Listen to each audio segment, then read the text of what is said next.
Have you ever met someone in MMA that you kind of like really looked up to and like an idol, and then you met them? You're like, ugh. I have.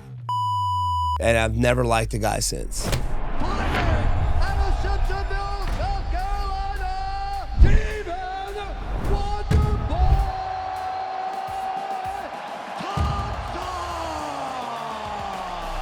You don't know how I got the nickname the Wonderboy, Tyler. Idea. Are you kidding me? Okay, we gotta go back a little bit. Wow. Yep, that's how I got the nickname. You obviously love fighting, or you wouldn't still do it. Mindset has changed over the years when it comes to the fight game. Like, I've always wanted to be champ. I want to be champ. Fought for the title twice, didn't happen, but I want to be champ. That's always the main goal. But what's more important to me than that is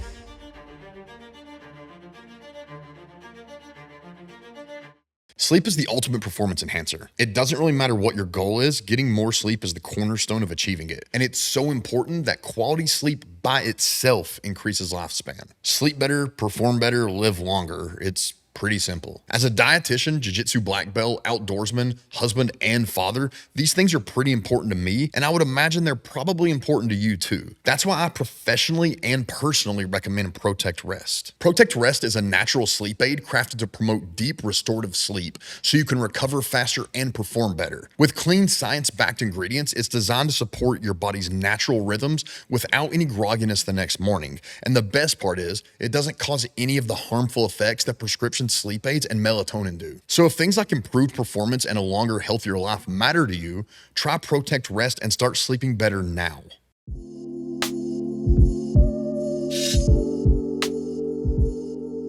all right, go for it. All right. Stephen Thompson, welcome to the Truth Serum podcast. Thank you for having me. And I know your nickname's Wonderboy and everybody knows you as Wonderboy, but I've worked with you for years and I have no idea how you got that nickname. You don't know how I got the nickname the Wonderboy, Tyler. Idea. Are you kidding me? Okay. Well, give you some history here. A little. I got to go back a little bit on how the leading up to the name. Okay. So my dad fought back Ray Thompson, aka Papa Ridge Hand, aka Master Disaster, Mr. T. Mr. T. Started his martial arts training in the 70s, right? Fought in the 70s, fought in the 80s, and ended up having me in 83. I have an older sister too, but it was mandatory. It was a rule, house rule. If we were living under his roof, we were training. And we all started our training at age 3. So my older sister, Lindsay, fought before I did. Kicked my butt for years. And then I started training. She was actually my inspiration to start competing, right? We all trained karate, but our karate system's a little bit different. It's not it's got some traditional stuff in it, but at the time, mixing up styles wasn't very popular, right? So my dad got his blue belts in the early 90s from Hoist Gracie. Oh, I didn't know that. Yeah. Oh, wow. Or no, it might have been Hickson. I think it was Hickson. Hickson Gracie. So through our system, we do stand up, we do grappling, we have wrestling, we have jiu-jitsu, but I had put the jiu-jitsu on the back burner and focused on kickboxing because at the time it was more popular. Well, I started my full contact training at 12 and I got my butt kicked. Dude, my dad was training national champion, world champions, grown men. I'm 12 years old going in there and I'm thinking they're beating me up. They were probably taking it easy. But he kind of knew what he was doing. In like 2 or 3 years, I was whooping up on them, Nice. And so I was the nail for a very long time before I became the hammer, that's for sure. Well, at 15, I looked like I was 12. I looked very young. And I fought a guy, my dad kind of threw me to the dogs, my very first fight, because I'm sitting here getting beat up by my sister every day. So I'm thinking I'm terrible at kickboxing. And it was kind of a way to show me that I was better than what I thought I was. So I fought this dude. He was like 26 years old. He was undefeated. He was 20-0. And I beat the brakes off the guy. And you got this 15-year-old. We lied about my age. You were supposed to be 16, but I was 15. Looked like I was 12. And the announcer goes up to my opponent, which is kind of messed up. It was like, hey, what do you think about this Stephen Thompson kid? And he's like, man, I wonder why I stepped in the ring with this boy. And the announcer called me Wonderboy and literally stuck with me ever since. Wow. Yep. That's how I got the nickname. Yeah, no, it's just, I've known you because we live a few hours apart, Yeah. and we both, we both fought. You still fight, and I even when I was like starting out, like I knew who you were, like the name, like I knew Wonderboy.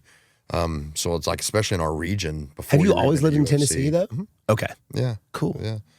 And then the first time, I think we might have met at some different things, but I know the first time we like really talked and met was at the Ultimate Fighter tryouts. Yeah, that was. I tell Yeah, that story yeah. all the Yeah. time, man, because that was such a weird and a cool experience. Because something that a lot of fighters have never had, or people don't know about it.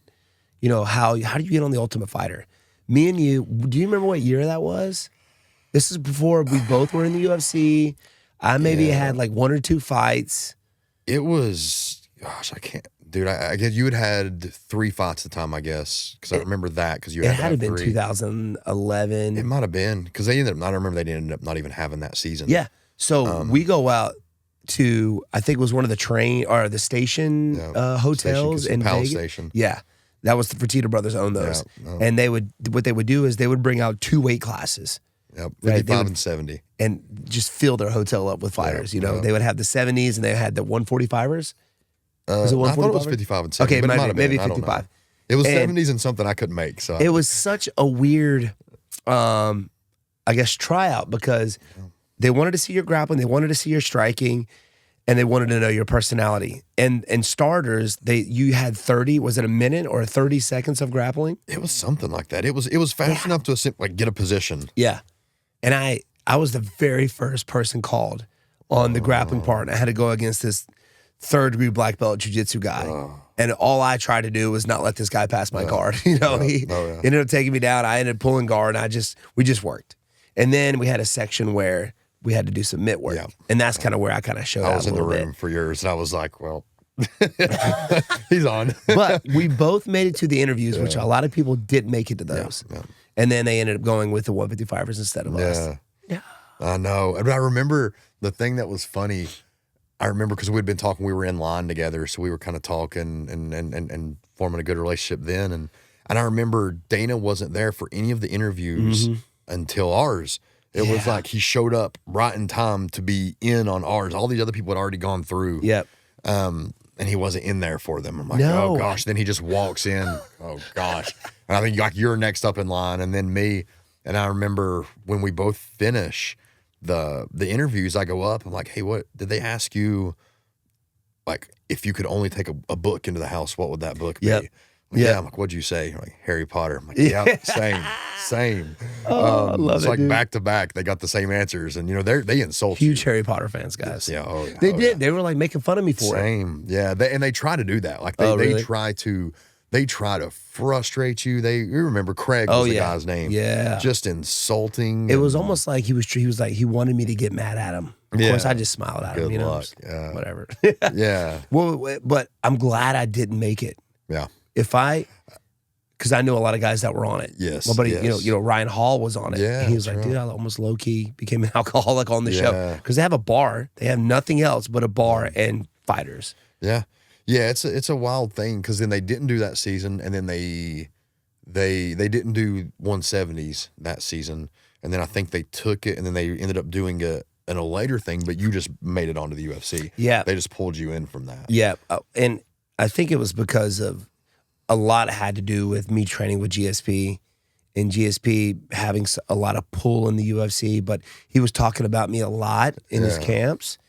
And then through GSP, I was training with him. Then next thing you know, I'm around Rashad Evans, who was champion, and then Lyoto Machida and Anderson Silva. That'll do Because it. I was just simulating guys and through GSP, he was the man. Yeah. Which is why in my eyes, he's the GOAT. Okay? He's the GOAT, man. My very limited interaction with GSP, I was there working the card when he fought Bisping, like his comeback. Yeah. And I just remember being there at weigh-ins, the real weigh-ins before the crowd ones. And Bisping had done something to make the UFC staff mad. Like, God only knows, Now, as far as like fighters go, Michael Bisping's one of my favorite ever. Yeah. I love watching him fight. But he Of is course he is good. he's not everyone's cup of tea. Well, he's for the British term there.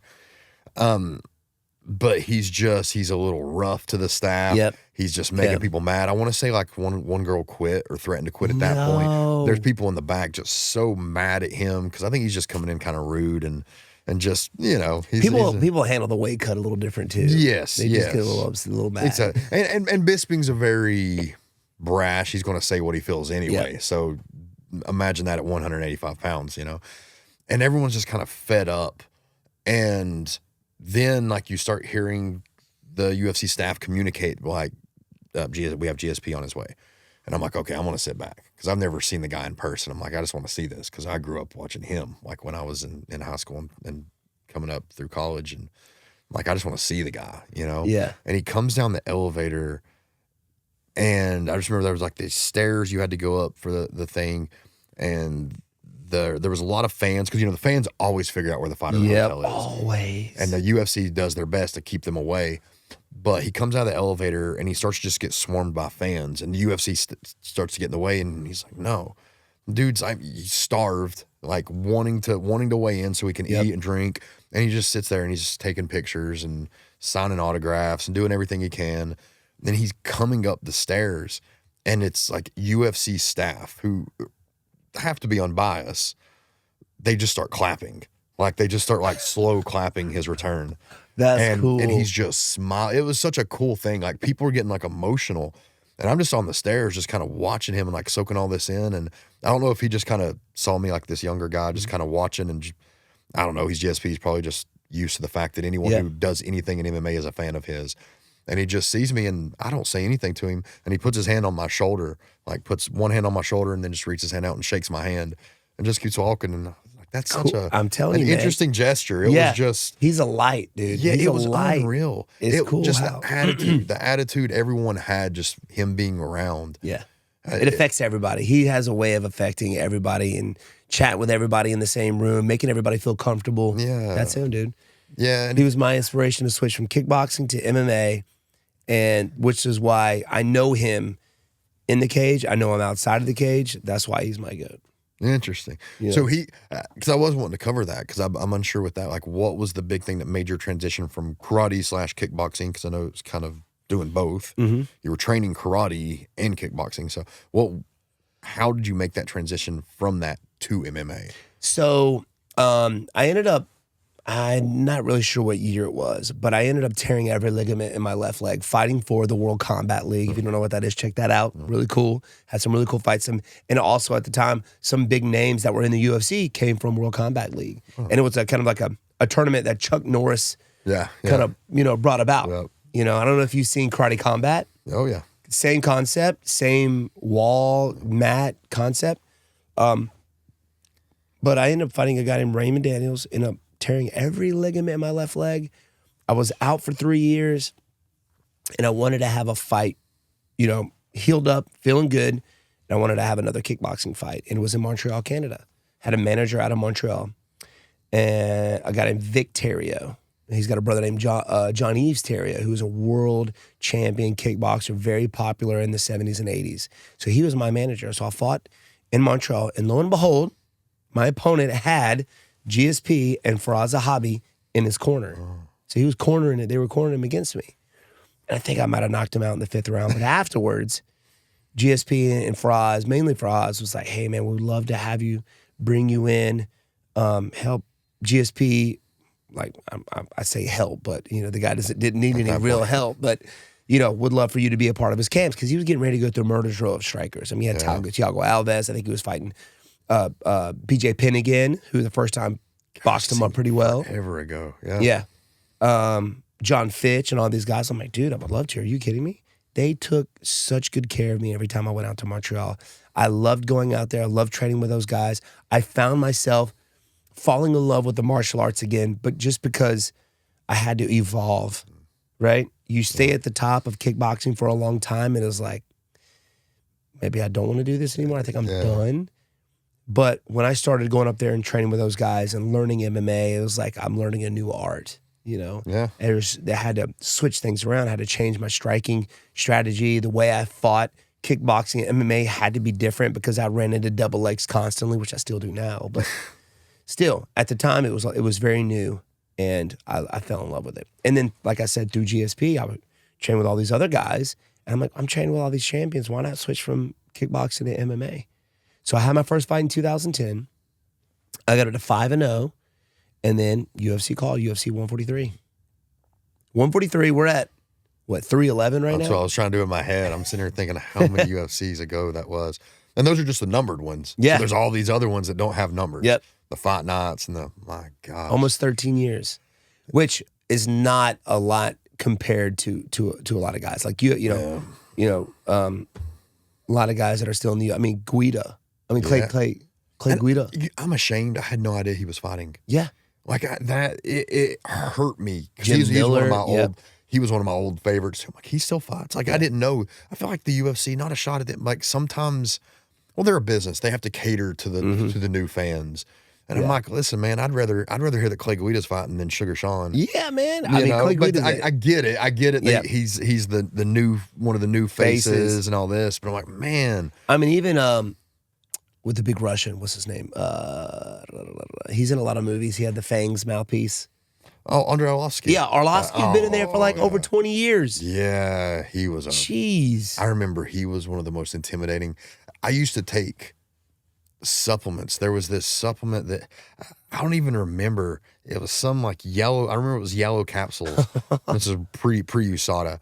And he was like the poster child for them. Really? And these magazines, and they just had all those pictures of him, just this shredded Wolverine-looking guy, big hairy chest. Yep, he had long hair at one point. And he had those it was the pit bull, and he had those pit bull fang mouthpiece. And he's got to go down in UFC history, bro. He has to. He was the champ. Obviously, he was the heavyweight champ, and he was with the UFC for so long. He was just fierce. He was terrifying. Yeah. And I remember I used to take that supplement just because he was the face of it. Probably created so much like metabolic issues. I have no idea because I was way too young. Oh man! But he's played in a ton of movies too. Yeah. The Equalizer. Yeah. You remember that? Yeah. Equalizer. And, which is good. Like it's good to see guys be able to take kind of the character that they are in real life and be able to play that in ways that pay them well and hopefully more than fighting. Every time I see him, we've always been super cordial. Every time I see him, he's like, "Oh, Wonderboy, your pants are too tight. Pants too tight." I'm like, "Oh God, sorry." I'm sorry. My bad. I still look up at him. He's a big dude. He's massive. Have you ever met someone? I don't know if you want to say exactly names or anything, but I'm just curious. Have you ever met someone in MMA that you kind of like really looked up to, and they were like an idol, and then you met them, you're like, ugh. So you don't have to say names, but I have. Yeah. I have, and I'll tell you later who it is. Okay. I have. And and I've never liked the guy since. Yeah, I've had some never of those, liked the guy since. But I will say I've had some, but more than that, there's been ones that maybe I didn't like them. Actually, I'll just say Uriah Faber. I never liked Uriah Faber as a fighter. Yeah. Well, a lot of that was because we tend to, like you like, which I like GSP, but you would probably gravitate towards the strikers. I like the wrestlers because I was a wrestler. Yeah. So those guys like spoke to me. I would really like them, and I would particularly like the guys that were just tough because I wasn't skilled. I was just tough. So like I loved Clay Guida because he was just a crazy man. I loved. I went on a hunting trip with Clay Guida. Really? Yeah. With A Hero. I don't know if you've ever heard of A Hero. I don't think so. There's a guy named Lee Stuckey has a Marine? a nonprofit organization. A Marine. Correct? Called A Hero, and he helps guys, wounded veterans and people with PTSD, and takes them on these really nice hunting trips to kind of get them out, get them in nature, and super cool, man. I'm gonna look into that. That's awesome. Oh, it's awesome. He's another guy that you need to talk to. Yeah, very I'd love cool. to. That's very knowledgeable. We met. We fought on the same card. This was before I was in the UFC. That's how we met. We fought locally in a organization called Fight Party, which is my very first MMA fight. Guess who was on that fight card? During training, just drinking water is simply not enough. I'm Tyler Minton, Master of Science in Human Nutrition and Performance Dietitian to elite athletes. Simply put, I know performance. Drinking purified water when you've been sweating is dehydrating you. Purified water, which is often stripped of essential minerals, lacks those necessary for your body to properly absorb and utilize water. Without electrolytes like sodium, potassium, and magnesium, your body struggles to maintain its fluid balance, leading to symptoms of dehydration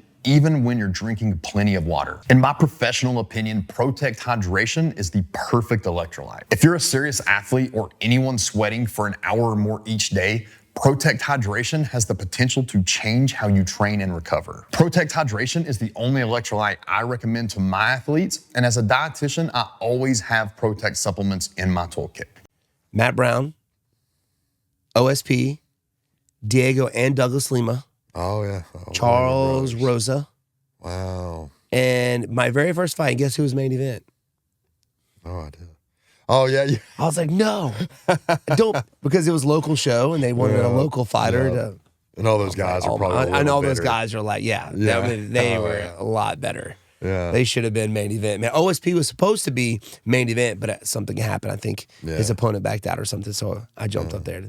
But anyway, it's pretty cool. But that's how we met. That's wild. I always loved him. And then it was like Uriah Faber, I was never a fan of just because he was just this super athletic. And I'm like, I can't relate to that. I had no, like, I just couldn't relate to him. So I never really liked him.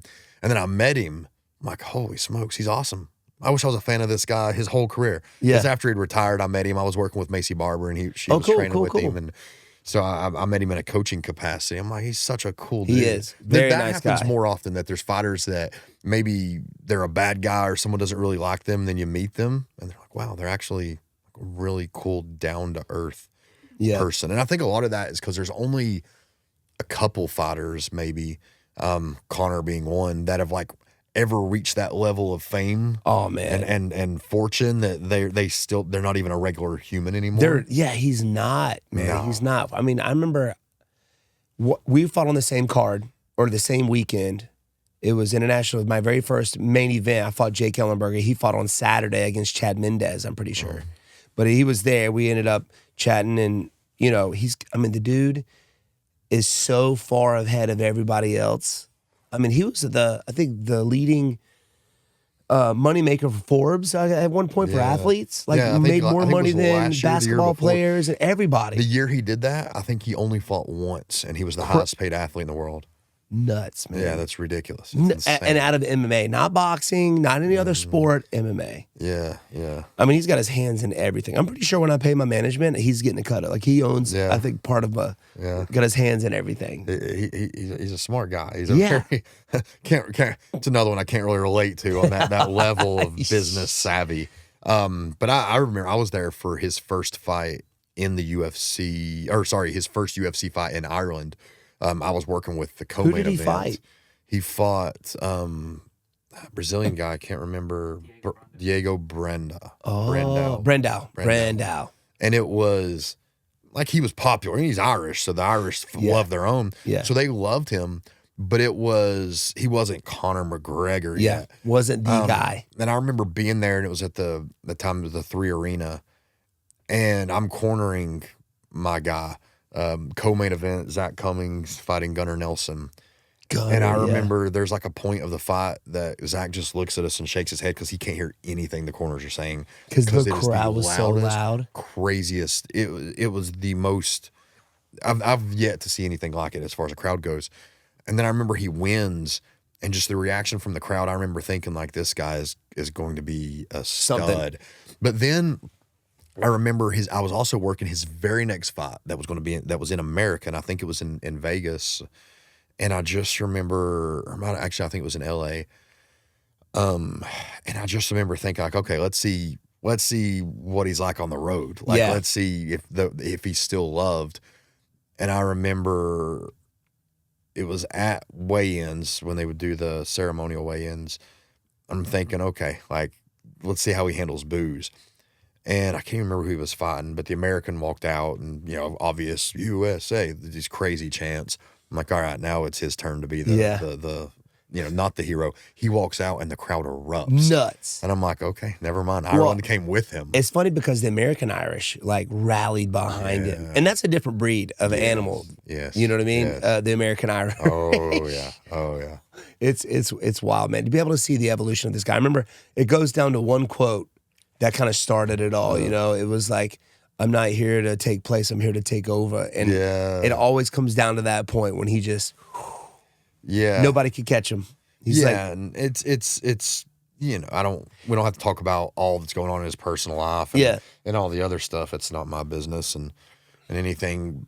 But even aside from that, every maybe in every sport, I don't know, but everyone in combat sports owes him some gratitude. 100%. Like he changed the game for everyone in combat sports in a very positive way. It changed the whole outlook on MMA. I mean, now if you look at it, before Conor, it was about, where are you at in the rankings? Depends whether or not you get a title shot or not. Yeah. Now it's not like that. It's if you're talking, you're making, people talk about you and people agree with you fighting this guy. You can fight anybody. Yeah. You can fight anybody. And I mean, there's something to be said about that. That companies are the same way. It's not always the guy with tenure that gets the raise. It's the guy that's made the company money. Yes, sir. If we're competing for the same job and I've made the company more money, I'm probably gonna get the job. And that was Conor. And he recognized that. And I remember a lot of people were bitter about it at first, but then you would start to see everyone kind of understand that they kind of have to do that. And good, again, you do the and there's times UFC they don't want to reward him. Oh, I know. Because he's stuck it to them too. He'll speak out against them. Yeah. But he has put them in a position where they have to. Yeah. And it's funny, you've made it when you can just act like you're going to fight and just make a ruckus. Yeah. And he doesn't fight. You know what I mean? He acts like he's going to fight. And everybody that's all they talk about. Conor doing this, Conor doing that. Name's out Conor, he's again. training. He's bringing this guy in and he doesn't even fight. And it still just blows up. Yeah. I tell young fighters too, there's two blueprints out there for like superstardom. And they were written by Conor McGregor and Khabib Nurmagomedov. And they're very different. Well, in some ways, Conor's is, which I've said this before and people thought I was absolutely crazy. And I said that at one point I felt Conor was the most underrated fighter in the UFC. And this is when he was super popular. I was like, how is he underrated? I'm like, I mean, his skill is underrated. Yeah. Because I'd been at SBG before and like seen him training. Never been there. It's a cool gym. That's in Ireland, right? Ireland, yeah, in Dublin. And I'd been at SBG working with other fighters and seen Conor train and just running through like world champion black belts, just like having fun, like looking and like talking at Coach Kavanaugh while these guys are just trying to destroy him and he's just handling them. And I remember just thinking, like, he is so much better than people really understand because he talks so much. Yeah. He's so good. But that so people good. don't realize, too, that's what made him popular. Not the fact that he could talk, but he could back it up. He backed it up. Exactly. And that was a thing. And then the other blueprint was written by Khabib, who was like, I'm not going to talk much. I'm just going to destroy everyone. And you have to put me in main event spots. Yeah. Like you have to, because I'm just going to beat everyone on the way. Yeah. He was co-main event supposed to be for my second fight with Tyron Woodley. Mm-hmm. And it was him, Tony Ferguson. Because remember, that was huge. I remember being on a phone call whenever we would get phone calls. And it was me, Tyron, and Khabib and Tony Ferguson. Me and Tyron couldn't get a word in. Tony Ferguson and Khabib were just going back and forth, but the fight ended up happening. I think because Khabib didn't make weight or something, or something happened with the weight cut. I believe that was the one where I don't think Khabib ever missed weight. That was the one where he got sick during the weight cut. Yeah, okay. His body started to shut down. I remember because that was after that one is when he hired me to work with him, and we woke up on weight. Just throwing that out there. My last fight, guess what I did? We woke up on weight. Yeah, let's go. Right. That's right. No, that is, and that just I'm not looking for my own dabs here. Oh, you shut your butt. You're awesome, dude.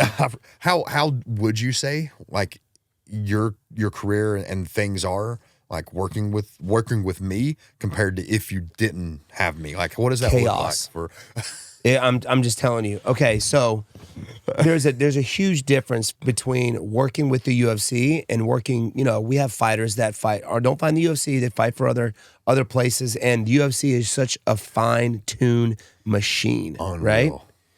Well, working with you and not working with you is pretty much the same. So, for instance, we talked about this earlier. Whenever I remember just before you, somebody had brought your name up, it was just chaos. I felt a certain way. I didn't know how I should react. I didn't know how much food I should eat. I didn't know what to eat. We were just winging it, and it was chaos. I was always nervous. I would wake up just so nervous, not knowing if I was going to make weight or not. And when you came in the picture, it's like the UFC. It's such a fine-tuned machine. I know if I wake up at a certain weight, you come with me, you're like, all right, we needed to do this to get down. All right. You're feeling this way. We need to do this to make you feel better. Right. You're coming in on weight. You're coming in during fight week at this weight. This is what we need to do to get to this point. Right. And you're cramping. All right. We got something for you. I don't have to think about anything. I just show up. I know what I want to. I know me being older, 41, be 42 in February. Yeah. The weight cut is a little bit more difficult for me, right? For everybody above 30, 35. Yeah. So my last 5-6 weight cuts have been the easiest ones I've had in my entire career. Awesome. When I first started at 28, I didn't get into the UFC till I was 28. Even at a young age, it was miserable. You know, I'm having a granola bar every 2-3 hours. Just a granola bar. I'm having full-on meals with this guy. Chicken wings. Oh, the cheesecake. Oh, the cheesecake. Yeah. You know what I mean? My mouth salivates. And it's funny because I'm so like, before I met you, it was such a miserable experience for me. I'm starving myself. No. But with you, it makes it easy. Yeah. It makes it easy because you keep up with all the data, not just from that fight, but from previous fights. Yeah. I can ask you, hey, what did I show up last time? You've got it down. I'm a dietitian and work with some of the best athletes in the world. These people trust me with their health and performance, and it's up to me to make sure that they're taking advantage of everything they can to be at their best. And I feel the same way when it comes to the general population, because dads, moms, students, physical laborers, and busy professionals all need to do everything they can to perform at their best every single day. That's why I tell everyone I can that a great day starts with a good night's sleep. And when it comes to the best sleep, Tuft & Needle has your back, quite literally. Their state-of-the-art mattresses are designed with adaptive foam to give you the perfect balance of support and comfort, whether you're recovering from a tough workout or just need a restful night to tackle the day ahead. They're so confident you'll love their mattresses that they offer a 100-night sleep trial. So if you're ready to upgrade your sleep, visit tuftandneedle.com and use code TruthSerum15. That's Truth_Serum15 to get 15% off and finally wake up feeling energized and ready for the day ahead. Where was I on this day? You've got it down. Yeah.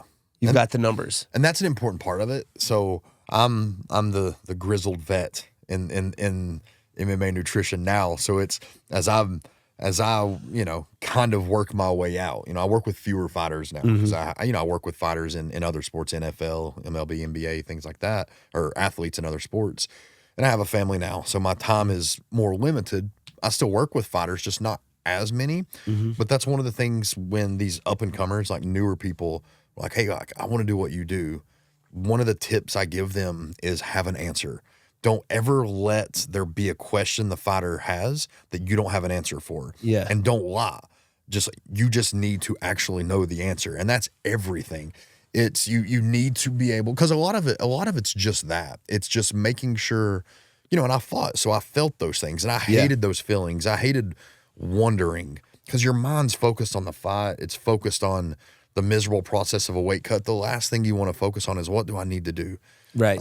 So a lot of times it's just being able to answer every single question and take the pressure off, have water ready when you need water, know which room you need to go for the weight cut, know which room you need to go to for weigh-ins. Just have an answer for everything so they don't have to search for it. Yeah. I've always wondered this too. Like,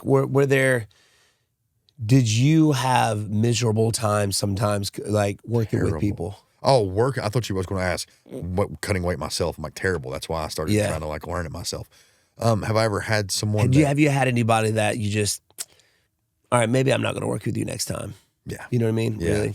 Yeah. Well, You we'll don't say, exchange names later. yeah. But no, I've had fighters where, yeah.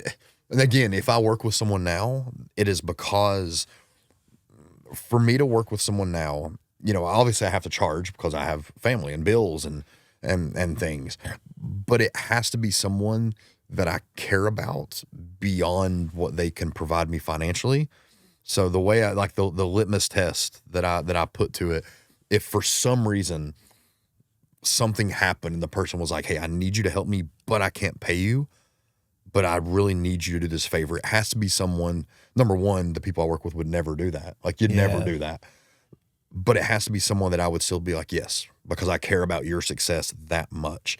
And there was a time when I found myself working for some people that I could have cared less if they lost. I just didn't care. I'm like, oh, just let me get this over with. Yeah. Put the money in the back bank. Home to my, and I just like I don't care about the outcome. I'm like, I can't do that anymore. Like I can't, especially once I got married and had kids. I'm like, I can't do that because my time with you, my time with any athlete is time away from my kids.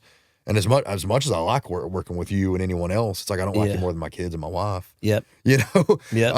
You know. So it's like it has to mean more. So I just started anyone that was that way. Like I didn't care about them on a deeper level than just that. I'm like, I can't do it anymore. Yeah, man. I mean, how long have you been I don't remember the first time I've worked with you, but I remember it was such a big difference. I've been doing it for like 13 years. I know we've been working long enough because I can remember when your cooking kind of sucked. Yeah, it wasn't good. No, it wasn't good. But it was such a much better than what I was used to. It wasn't good. And now you're just like a full-on gourmet chef, man. Yeah, no, so that was the one thing. I knew the science. The science was, I studied the science. Well, I mean, I went to school for this. I went to school for nutrition, and I took every chance I could. I would study different aspects of hormones and sweat, like how the body sweats, what makes the body sweat, what makes the body not sweat. I would study this stuff on my own independently. I would test it on myself because I was fighting at the time when I started doing this myself. Yeah. So I was the test subject. But I didn't know how to cook.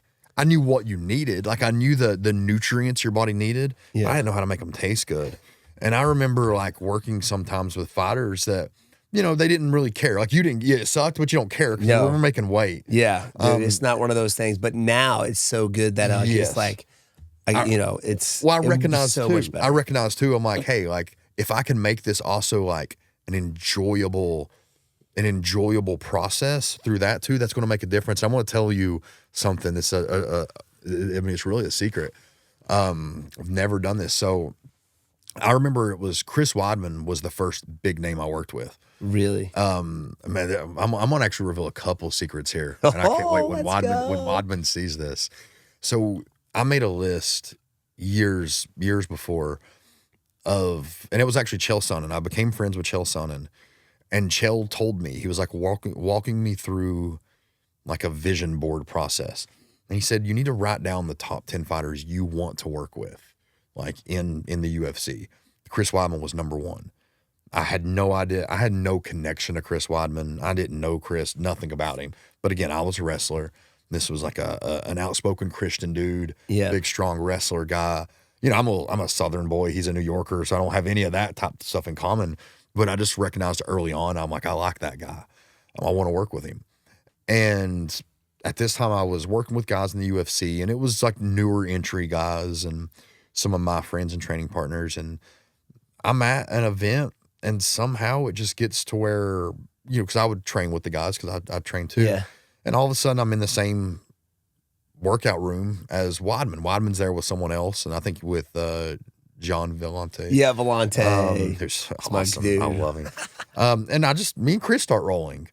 I'm like, that's cool. And we start talking about what I do, and he's like, oh, I'll hit you up for my next fight. Yeah. I'm thinking, yeah, okay. Like that's never going to happen. But I remember in my head thinking, holy smokes, that would be the coolest thing Oh, ever. that's awesome, man. And I remember Chris calls me, which, dude, I was shocked. Like I never fanboy over anybody Yeah. because you can't. But I will say, like at that point, I'm like, holy smokes, this is Chris Weidman, like the unreal. And he wanted to work with me. Yeah. And I remember he asked what I would charge and everything, and I was like, well, I'll write you up a proposal. And I didn't. The truth is, at that time, I wasn't charging anything. I didn't know. I wasn't a business. I was Yeah. just like doing it to help people. Yeah. Because it was just something I was good at, but I wasn't a business. What? So I'm like, I'll write you a proposal, and then I'm sitting here thinking, oh my gosh, I got to make up a number to send this guy. And I was terrified. Really? I was so terrified to hear no. I love this story. So terrified that he would just balk on my price and all this. And I told him the price, and he said, yeah. He was like, yeah. And we worked together. And years later, he had told DC, and DC told me, because it's DC. He told DC, he was like, yeah, I didn't really know, I like Tyler, but he goes, but when he told me he's like, and I'd heard he was good. He goes, but when he told me how cheap he was like, there's no way I was going to say no. and I didn't get any sleep that night. Like worried I was overcharging this guy and he might say no. If you knew Chris now, I mean, you know Chris now. He's such a chill dude. Yes, and I was terrified that like he was just going to say no, that's outrageous. Because I went from charging like $0 to this price I sent him, and I sent him this price, and he's thinking, that's it, okay. Oh yeah, sure, let's go, man. So I worked. That's how I started working with Chris, and that's how it really became like working with bigger names. But dude, my cooking was terrible, and he'll joke about it now, and I joke about it with him. It was terrible because I knew what you needed, and his weight cut. That weight cut was easy. He rehydrated up. Everything was great in the process. Like made weight easy. You were there for the weight cut. Yep. Wait, do you remember who he fought? Was it in Buffalo? It was when he fought Gegard Mousasi. Yeah, that's really right. Weird. And I remember it was like, I think my brother Tony was there too. Tony was there, and it was like the early days of Ariel Helwani, because Ariel followed us around. I kind of developed a friendship with Ariel from that. But it was insane for me. And like I said, the weight cut was great, everything, but the food sucked. And Chris like even told me then, he's like, dude, but I didn't know. Well, then after that, this is the other thing. After that, I get a call from Daniel Cormier. What? Like, no way. Holy smokes. Like, what is going on? So DC calls me and doesn't just want to work with me. He wants me to come live with him for like 8 weeks and cook in-house, do all this. We all know how he likes to eat, right? Oh, gosh, yeah. And this is mind-blowing to me. I'm like, oh, my gosh, I'm like, dude, I wasn't even trying to crawl. Now I got to run. Yeah. And again, I still don't know how to cook, but I know DC, so I'm like, I got to figure this out. Like, I know enough to know that guy is going to kick me out of his home if I don't. And I remember for the whole camp, really, I would stay up late at night reading books and looking up online, learning how to cook. I was literally learning how to cook in that camp. While you were there. To figure it out. And like making him, and he said, I've improved 10 times since then, because I worked with him in his later career too. But even then, he enjoyed the food. Well, but when I was making like you it up. said, like when you're having to cut weight, like it doesn't matter. Yeah. But now it's just like such a bonus. Yeah. You know what I mean? And for the past, I don't know, 3 years, everything's just been easy.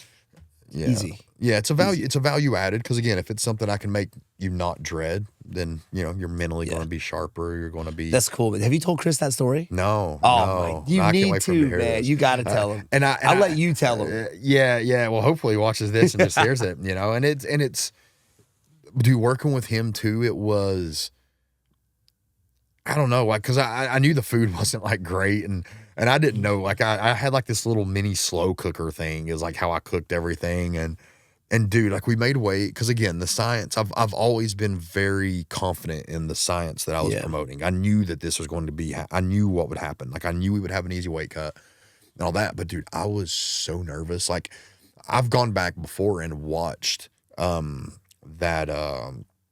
like behind the scenes, I don't even remember what it was, or the UFC used to follow it, and Ariel Helwani's things. Yeah. And I look at myself and I can tell I am terrified. I was absolutely terrified. Well, you hit it very well, sir. Yeah, man. Because again, this is number one on my vision board, and like it happened soon after writing that. And someone I'd never spoke with, and then all of a sudden, there it is. Boom. Yeah. So man, all from that roll. Yeah. From rolling with him when he was over there with Volante. And then it did it, and then I guess within a year from working with Chris, all of a sudden in 1 year I was with Daniel Cormier, Max Holloway, Khabib Nurmagomedov, all those, and then Stephen Wonderboy Thompson. and then yeah, after that I started working with you, and then in between there, man, I've worked with a few hundred different fighters. Wow. But it really is crazy. Like I created a business because Chris Weidman asked me, how much do you charge? Wow. And then I learned how to cook because TC hired me. That's cool, man. Again, like now I even have like a fighter's cookbook that I've wrote since then, you know? And I am very much. What's also cool too is like I'll have like I'll have to do Cobra Kai I was doing, and I was like, hey man, I gotta lose weight, bro. And this amount of time, I'm gonna hit up Tyler, and you gave me like stuff right then and there that helped me out. It was pretty cool. That was for that. I didn't know what that was even for. Yeah, it was for Cobra Kai. Interesting. I had no idea. Yeah. Well, I ended up losing the weight, but the thing was, I've still got my Papal's hammer from the 1960s, and 6 decades later, it still looks and works as good as any I've bought since. Because it was made with excellent American craftsmanship and designed to last a lifetime. A knife should be no different. Andy Arabito, Navy SEAL, lifelong outdoorsman, and founder of Half Face Blades, knows better than anyone how important quality and American craftsmanship is when it comes to making a good knife. I've used my half-face blade to process dozens of animals, cut wood to make countless fires, and for basically anything an outdoorsman could use a knife for. Not only is it a tool that stood up to the task, it's done so without damage and with minimal need to resharpen. From the blade to the handle, every aspect of this knife is a work of art, and one that I know, just like my Papal, I'll be able to pass down for generations. These knives aren't just tools that last, they're heirlooms that will last countless lifetimes. They're American made, and as an all-American man, I'm proud that my kids and the generations after them will be able to enjoy this same blade that I've enjoyed so much. I was supposed to have a big fight scene for Cobra Kai, me and Tyron Woodley against the main characters, but they ended up doing the filming of my fight scene while I was getting ready to, the week of the fight with Bilal Muhammad. So I wasn't able to do it. No, darn. But they kept me in there as a cameo, which is pretty cool. Nice. No, yeah. So I even think about that, like my own evolution has been based off necessity. You know, it was like I have to figure this out. I'm gonna figure it out while I go. That's cool, man. You know, that's so dope. Yeah, gosh, I didn't even I didn't think about that stuff.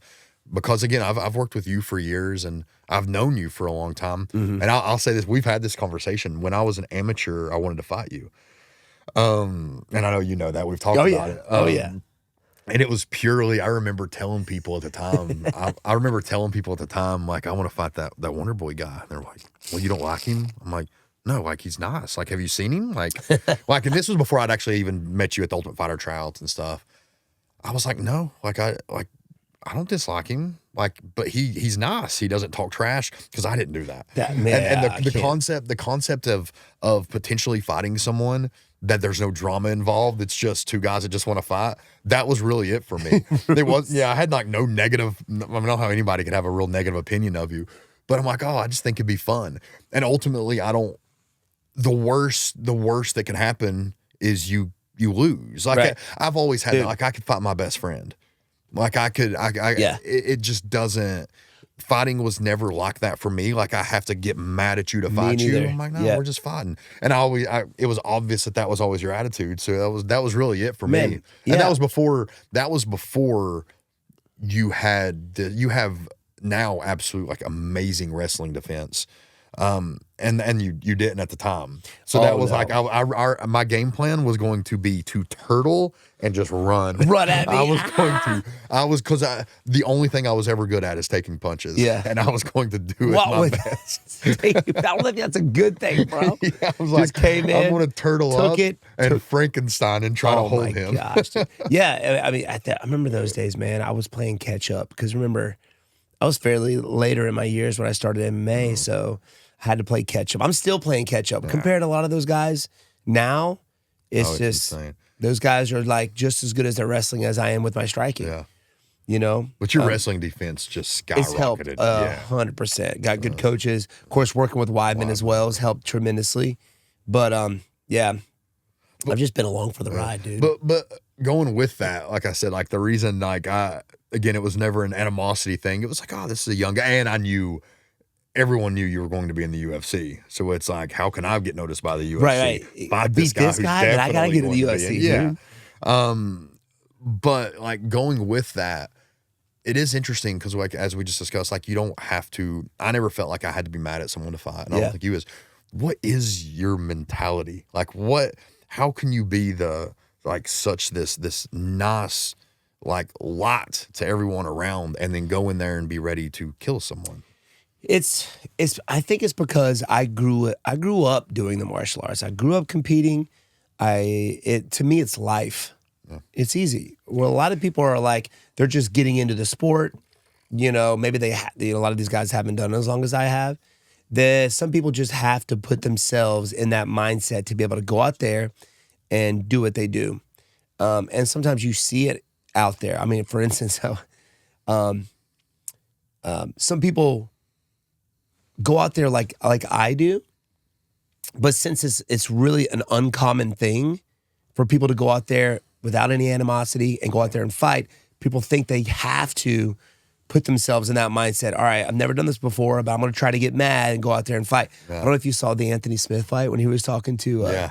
You're like, oh, you're trying to take my family. My home. Yeah. You're trying to hurt my family, and she's like, what? Yeah. You know, it wasn't natural for him. Yeah. You know. Yeah. And it's not natural for me to be able to go out there. Now, in my younger years, when that testosterone was just flowing, you know, at my teen years, I ended up, you know, bringing that out of me a little bit. Yeah. But I realized real quick that wasn't the way to go. If you get too emotional out there, you start doing things you normally wouldn't do. Yeah. You know, and I figured that out the hard way, you know. So for me, since I am fighting my best friends every day, I am fighting guys. I realize if I keep my emotions neutral, I'm able to calculate and think, you know, logically whenever I'm out there fighting, even though you're not thinking, but it comes easier. Yeah. And if you're angry and mad, there's certain times in that fight where you got to go for it.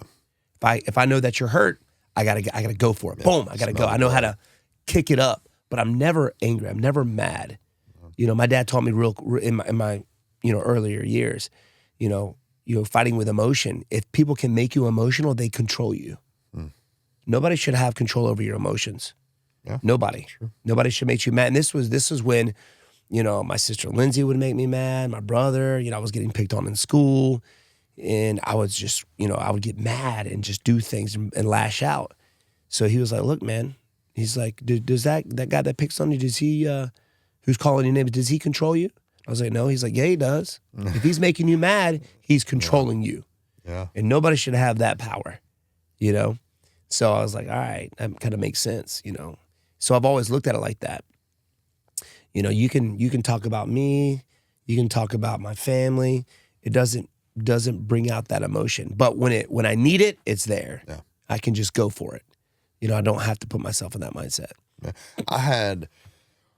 My parents will talk about it.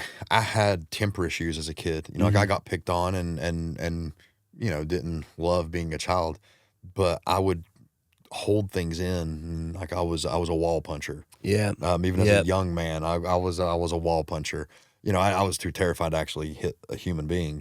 But I would just have these horrible anger and like couldn't control. And then I started fighting, and it's like, no, it took care of my anger issues. Like now I actually have the skills to do something with that anger.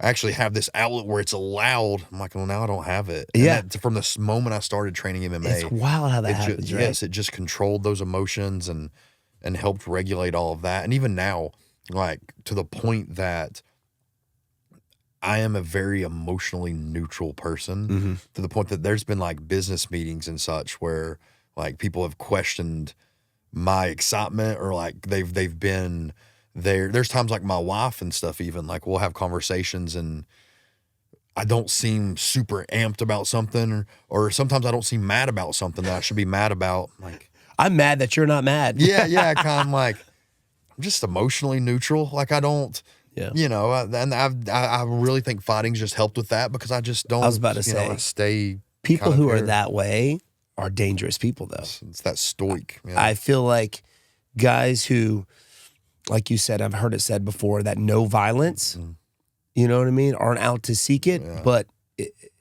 they're very dangerous people. Yeah. You know, if they're put in a corner, then you better watch out. You know what I mean? Yeah, like I guess even guys in the military who've been in the you know, the deep, who've seen death, and they can dish it out. They just don't.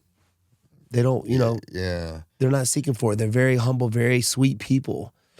But when they're pushed to the edge, that, you know, it's there. But I feel like those are the dangerous people. You Yeah, and gotta watch out for. I think a lot of it is comfortability with violence. Yeah. Once you become comfortable with it, you're not really, you know how to harness it and know how to control it. So then you know, I shouldn't use it. Yeah. When you do have to use it, you know you can use it, and you know that's you know, I talked to your dad about this, just why everyone should put their kids in martial arts, and that is a huge part of it.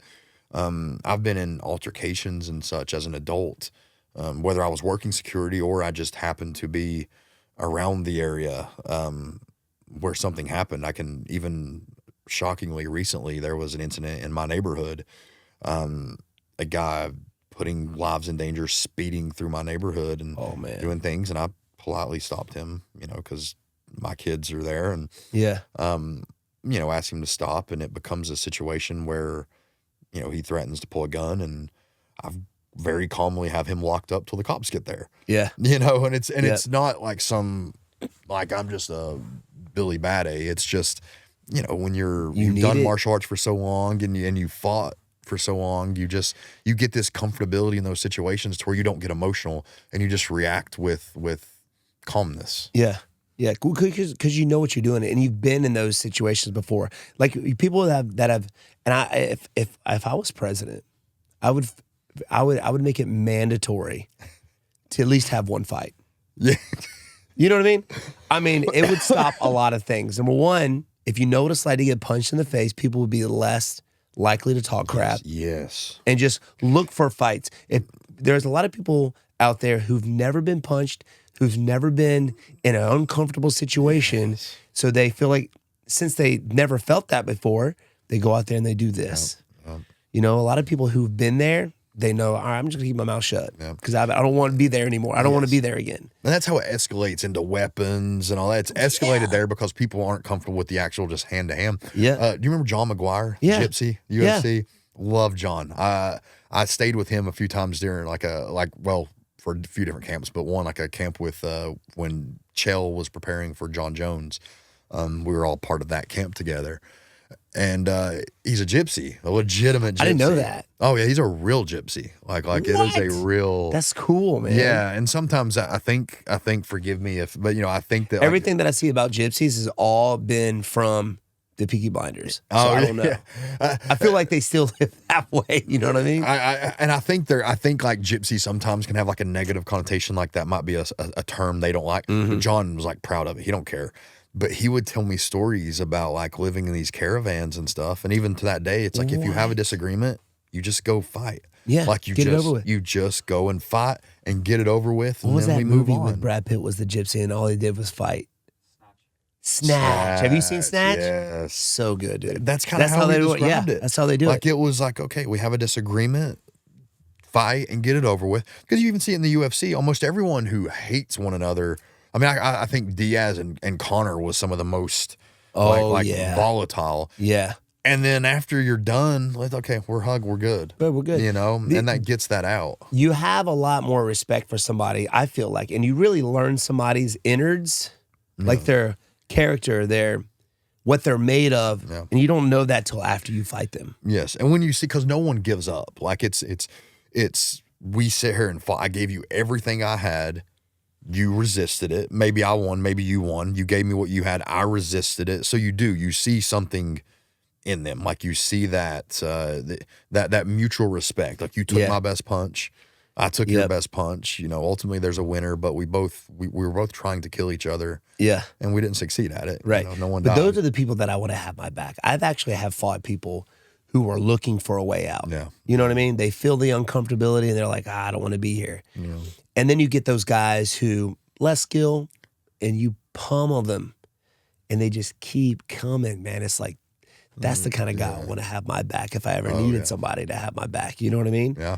Like you learn a lot about somebody. I think it was in the movie The Matrix, like the second one. It's like you won't really know somebody till after you fight them. Yeah. You know? And I feel like we should bring some of that back. Yeah. You know what I mean? Are you got a scuffle? All right, let's, you know, we'll have somebody there to make sure it's cordial, but let's scrap. I'll let y'all scrap. Yeah. They used to do that in school all the time. Yeah. My dad comes from a time where they would, you had a problem with somebody, all right, we'll get the gym coach out here, we'll let y'all scrap it out. I think it would solve a lot of problems. Yeah. I mean, there's a town, and I think I don't remember where it's at, maybe Mexico somewhere, or where once a year the whole city comes together and they just have a brawl. If you have beef with somebody, you fight them, you knock each other out. Afterwards, you go have a beer. I don't know if you've heard of that. No, that's Dude, awesome. you need to check it out. So women fight, kids fight, old men fight. They just fight each other. I just want to go like show up, just like as an out of towner. Well, there was a guy that did a hang out. documentary, and they, you know, he felt like he had to go out there and do it. He got the crap beat out of him, dude. He got the crap beat out They're of him. comfortable with Yeah, it. yeah. But that's what's so good about the martial arts, and I feel you should get your kids, like everybody that has kids, get them in the martial arts because they know how to control their emotions. It builds character. It makes them comfortable with the grind. It shows them hard work. It shows them, you know, how to set goals and finish those goals. And I know what the martial arts has done for me, not just as a fighter, as a martial artist, but just being a good human being. Yeah. It's what the martial arts is about. A lot of people, you know, see TV shows and things like that, and they only think that it's just violence. It's not. It's how not to show violence. Yeah. You know, yes, I'm learning how to defend myself, but at the same time, now I know when to use it, when not to use it. Yeah. Oh, you never hear, like you never hear a news story of some really high level, skilled, trained fighter going out and Just causing beating- issues. Like Yeah. you don't hear they're not No. committing murders. They're not the ones Nope. going out and with gun crimes and going out and targeting people. Like they're not. No. And you see that with you know, regular Joe Blows, man, who don't know how to control their emotions. Yeah. So I feel like the martial arts, everybody should do it, man. I think that's a good thing.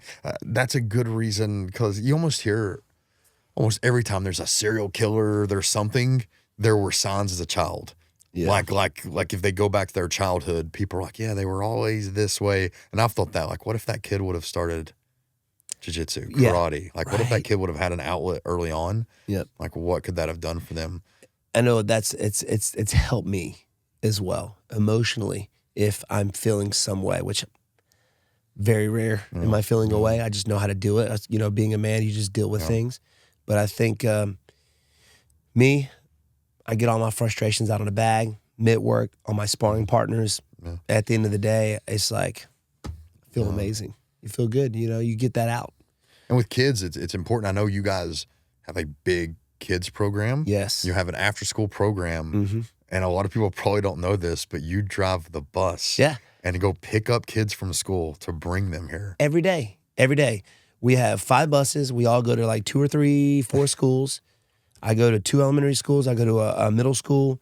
We come back. We drop them off at the school, at the karate. Now, you have to be enrolled in our karate program in order to be in the after school, because not only do we help you out with I don't help them out with their homework, but we have people out there that help them with their homework. You ever seen that TV show, Are You Smarter Than a 5th Grader? Yeah. They're literally smarter than me. Half the stuff, math and stuff that they do, I have no idea how to do it. It's ridiculous. When my kids are old enough to do algebra, I'm in trouble. Me too. I've already told my wife, I'm like, listen, science, we're good. Algebra, they're yours. Like, can't help. Me, it's lunch and gym. That's it. But you know, we feed them snack. They have people out there helping with their homework. We get them ready for their classes during the day. Parents come and pick them up around 7:30, 8 o'clock. Man, it's just a cool service to help the parents out a little bit. Yeah. You know, which on top of that, we also, you know, kids are acting up. We're there to help the parents. We got their back. Yeah. You know, we take belts away. Yeah, push-ups, squats, you name it. If you in trouble, we get a note home because we get notes home from kids. You gonna get it, buddy. You come to upstate. You go to upstate karate. You better be doing the right thing. Yeah. So They represent tough the school. love, baby. Yeah, you're not just representing yourself, representing your family. You're representing your name, and you're representing upstate. No, that's a cool thing, and I don't know if you ever sit there and think about it, but it's like how many of those kids, the butterfly effect of that. It's like every action has a reaction. You don't know when that reaction could be. It could be much later in life, and the things you're doing for kids now, how that might affect them as an adult in a way that you have no idea.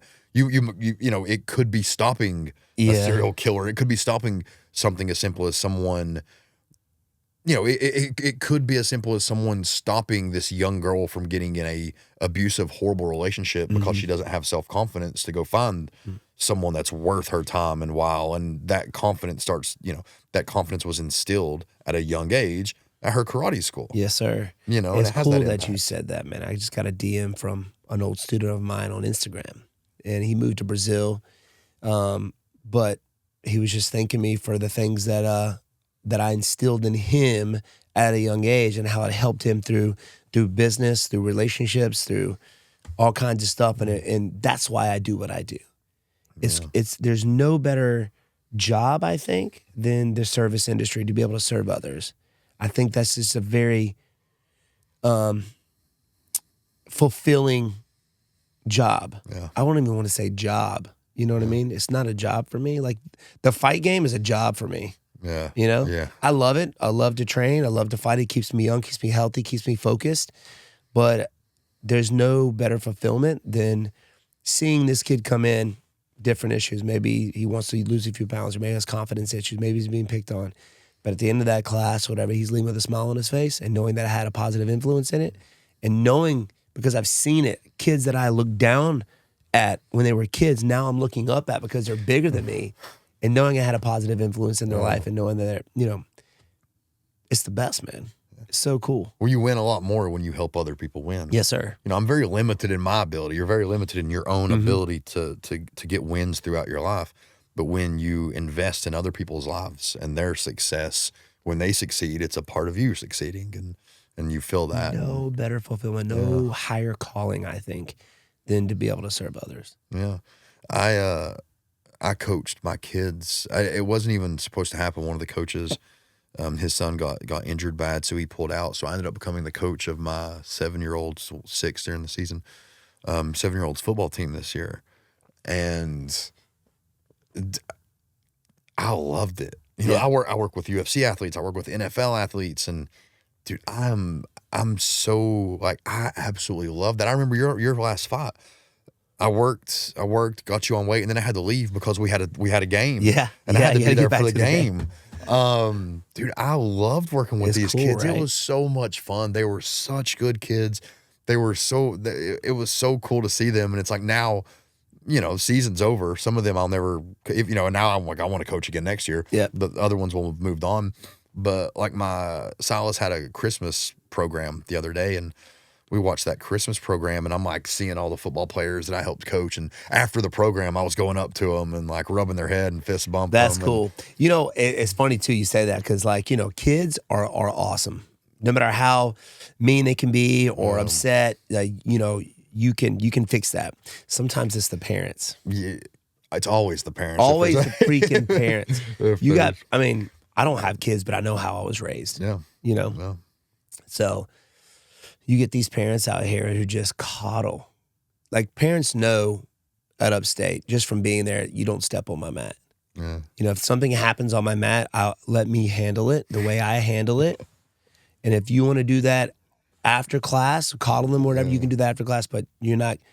I will, if you get hurt, there's going to be a time where, you all right? You okay? All right, let's suck it up and keep going. Yeah.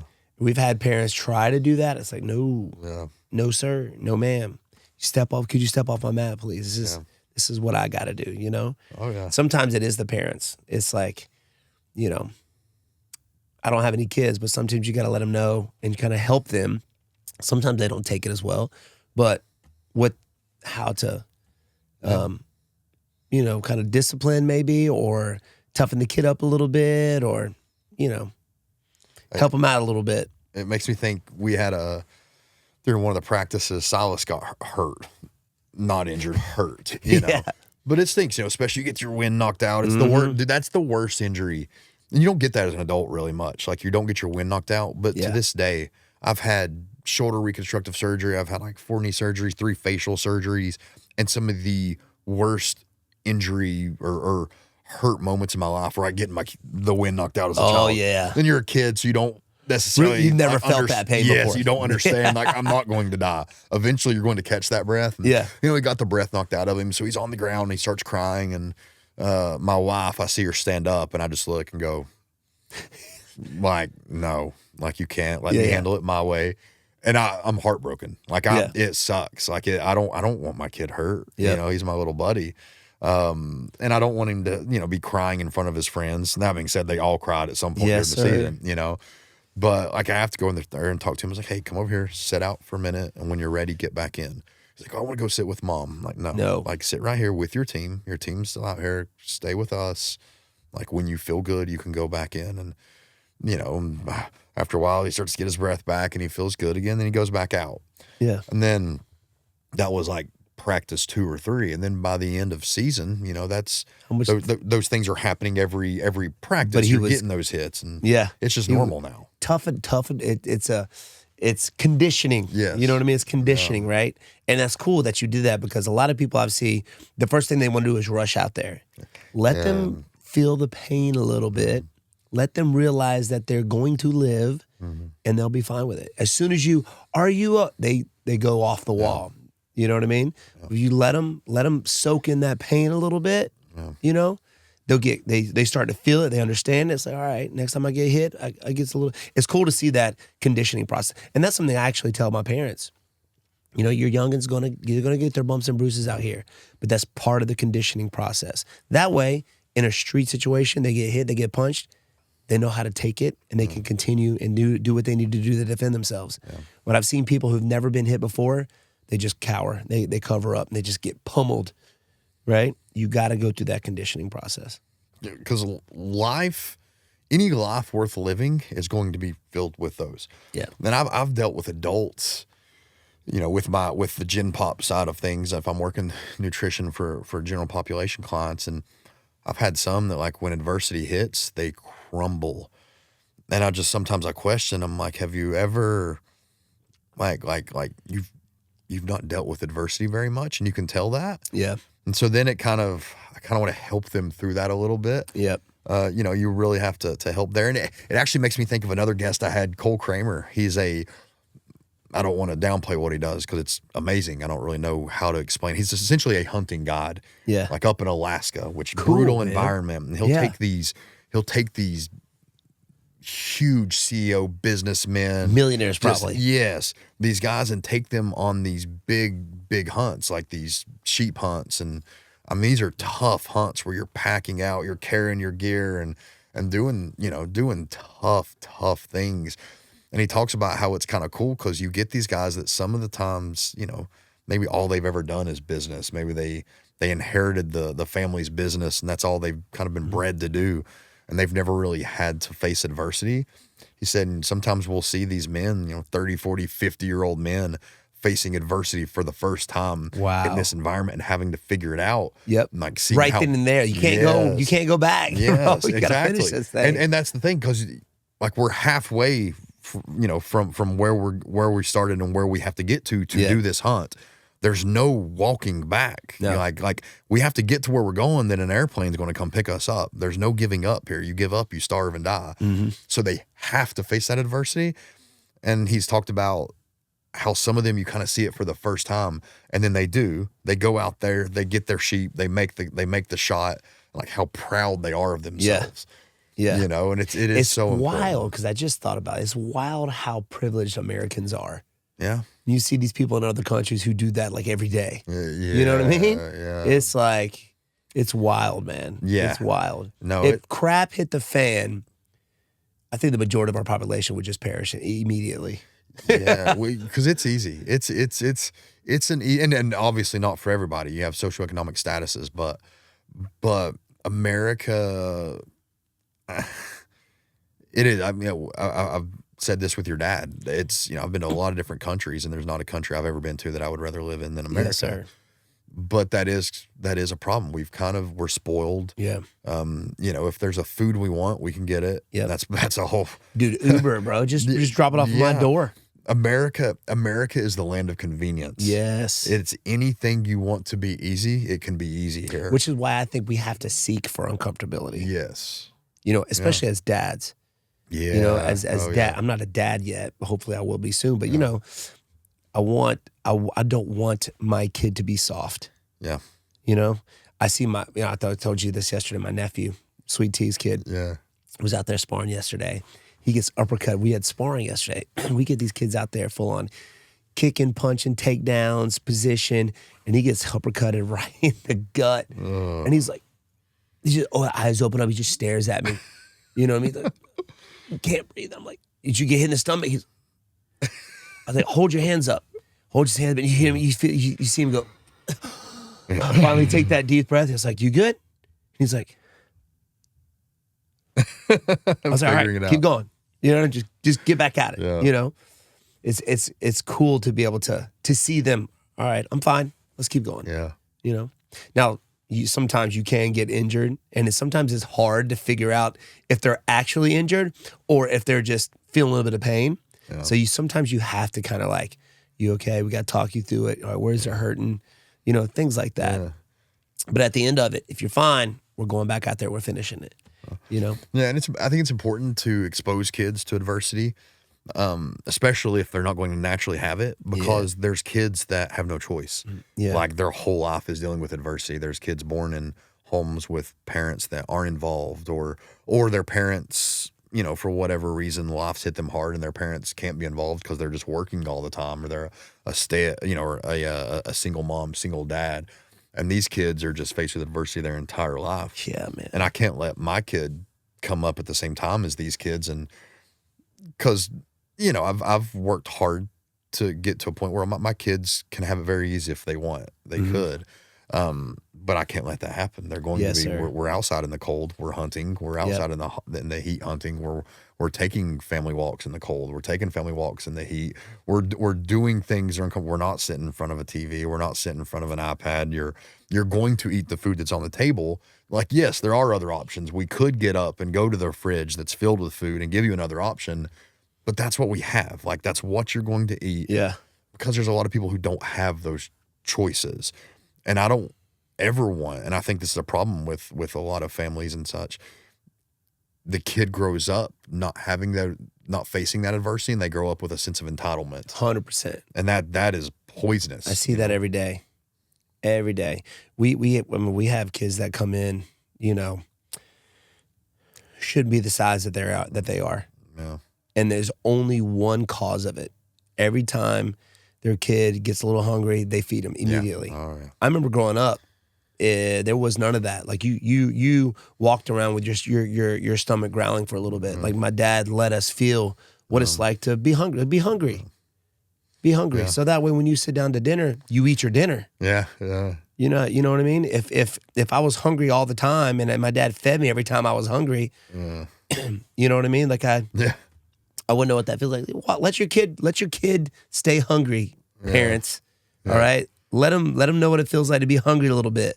My youngest before bed, which it's always his ploy to stay up a little bit longer. He'll right before bed, I'm hungry, and my wife's more empathetic than I am, so she's always like, "Can you go get him?" I'm like, no, it's bedtime, Ronan. Like, it's bedtime, but I'm hungry. I'm like, but it's bedtime. Yeah. Like, I understand I get that, but that's two not choices. You will go to sleep or I will put you to sleep. That was my dad, bro. Yeah. No, but it's like, it's okay. You can be hungry, but you're still going to bed. Be hungry. And that's a whole other thing. And again, going back to like what martial arts can teach you and any of it, I think kids need to learn that you can feel this way, but that doesn't justify the reaction. Yeah. And I'll probably talk about this every day for the next 3 months, but my 7-year-old killed his first deer, just a couple days ago. And he, we'd been practicing. He's been hunting with me since he was 2 years old. This kid has been, he's been inundated with it.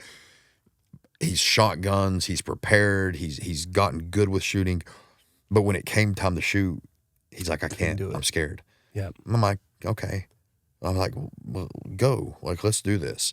Like, but I'm scared. I'm like, that's okay. Like, you can be scared, but that doesn't mean you don't do it. Right. And we went through the whole talk I have with him a lot. I'm like, bravery is being scared. It isn't not being scared. Bravery is being scared and still doing it. Doing it anyway. Like that is, every brave moment in history was probably followed by, like, no one's just not unscared of this thing. It's like, no, that's scary, but I'm going to go. Yeah. I've heard fighters say that, I'm not scared. You are lying. Yeah, you don't know what you're lying. Yeah, it's not a thing. What you mean is you're not afraid to do it, right? But it's scary. And I was having that conversation with him. I was like, it's okay to be scared. He's like, but what if the gun kicks too much? What if it's too loud? And and he's shotguns. I'm like, well, it might be, but that's okay. Like, it's okay if that happens. Yeah. We came here to do this thing. You wanted to come hunting. We're going to do it. And he did. And how cool, how was it after? I bet he was like ecstatic, just like, let's go. When he found out that he made a successful shot and killed that deer, it was like a different kid. His confidence just rose. Yeah, and I really like built that up. I'm like, you were afraid and you still did it. And look what happened. You were successful. And that just helped so much. And I remember afterwards saying something like, how bad did the recoil, because the recoil of the gun, I'm like, how bad did that hurt? He goes, oh, it didn't even, there wasn't a kick at all. I'm like, oh, there was. But he didn't register. Yeah. He goes, Dad, I don't think it kicked. I'm like, if a gun goes off, it's going to be some kick to it. And he had been afraid of this for so long, and he didn't even realize it happened in the moment afterwards. Like, he was telling my wife, he was like, the gun didn't even kick. I'm like, yeah, it did. He just he has no idea. Oh, like, man, he just that's so because cool. it came and went, and he was like, Dad, we got to go tomorrow, and the next day, and the next day. Yeah, and it's part of that, just managing those emotions. Like, oh yeah, you can feel this way, but that doesn't mean that needs to be the reaction. Right. And when I fought, again, I wasn't known for anything but being tough. And I used to say, I never knew how my body could not register that just because this hurt means I have to quit. Yeah. Or just because I'm tired means I have to quit. Or just I couldn't register that. I don't know what it is, but so I want my kids to understand that. Learn that do at a young age. That's when you build that up, right? Yeah, and you have to know that. It's like, like, I understand that you're tired, but that doesn't mean you stop. It just means you do it tired. Like, I understand it hurts. That doesn't mean you quit. It just means you do it while it hurts. Yeah. Like, you can have this feeling, you can have this emotion, but that doesn't have to determine the reaction. Yes, sir. It's cool. It always brings me back to the movie. Ever seen the movie Ray Charles? No. You haven't seen that? Jamie Foxx plays. Yeah. No, I haven't seen it. And it always brings me back to a point where he was raised by his mom, and of course he was going blind, right? Mm-hmm. And his mom he's calling out for his mom to get him something, And she's sitting in the corner just looking at him. Of course, he's kind of teary-eyed, but she's not saying anything. And he's like, Mom, Mom, Mom. And then he just gets up, finds his way around the house, and she just let him. He fell down the steps, but just let him do it until he got it. And when he got it, he didn't call his mom anymore. He could do it himself. So this is one of those things you got to let them feel it. Don't say anything. Let them go out there and let them do it. That you can guide them, encourage them, but at the end of the day, let them feel it. Let them navigate it a little bit. Because we as adults will handicap kids. Mm-hmm. Like, we'll create a handicap that's not there. We'll take a handicap and make it far, far worse. Yeah. Oh, just from simply giving them every out that they could have. I remember you talked about the food thing. I remember years ago I was coaching some other kids in football, and we had a mom come up to me, and it's like, hey, my son can't do the warm-ups before practicing games anymore. I'm like, well, why? She was like, well, he has exercise-induced asthma. I'm like, well, he can't play if that's the case. She's like, no, he's fine he's fine to play. What she's saying is he wasn't good for the hill sprints. Mm-hmm. The other thing, and he was a very overweight kid. I was an overweight kid. So like I felt for this kid. I felt bad for this kid because I knew that he was looking at a childhood of being bullied and picked on and you know, being the kid that couldn't keep up with the other kids in sports, and that hurts. So I already like had a special place in my heart for this kid. And she was like, yeah, but it's just all that running and all that stuff that does it. I'm like, no, that's what he needs, actually. Like, like he needs those things. And she questioned, you know, she's like, well, you're not a medical professional, which now I am. And I can go back, if you're watching, I was right. I am a dietitian. And I was right. Yeah. As a 19-year-old boy, I was correct. Yeah. And I was like, honestly, I don't think that's the problem. I think the problem is like during the breaks in practice and at halftime, you bring him a 2 liter of Coke and just let him sit here and do this. I'm like this kid is overweight because of these things. You know, I was trying to tiptoe around it a little bit, but also tell her, I'm like, your kid's overweight because like you're like feeding him this way. You're constantly giving him like feeding him Coke. And I remember at halftime, like bringing over a pizza and stuff, and like all the other kids are like drinking water, and this kid's like eating a piece of pizza and drinking Coke. I'm like, what are you doing? Yeah. And don't talk to me about this kid's exercise-induced asthma. It's not the kid's fault. It's the mom's fault. No, this kid has her childhood fault. obesity-induced asthma. Yep. And that was it. And she was giving this kid a condition and then expecting everyone else to take care of him around this created condition. Right. It's the same thing with electronics nowadays too. Yeah. We have kids that have been playing video games for like 4 hours. They come in with their eyes bloodshot. You know, whenever we were growing up, I remember when I was in karate, probably 95% of the kids were just athletes, dude. Mm-hmm.